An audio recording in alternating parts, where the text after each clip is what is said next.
Докато опаковам пратките, ми се иска да споделя нещо с вас. Тази седмица имах следната ситуация. Във вторник ми беше върната пратка, която знаех, че е взета. Клиентката ми писа няколко дни след като я изпратих, че си е взела и са много хубави обеците. Още тогава изподелих, че се притеснявах дали не са много мънички. Тя каза: не, всичко е наред.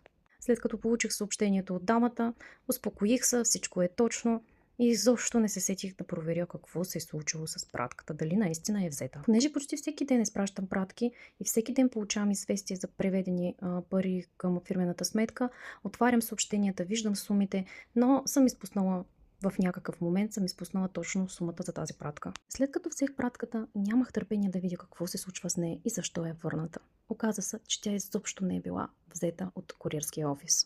Знам, че всички ще ми напишат, че трябва да се работи с капаро и така нататък. Не съм предприела това поради определени причини.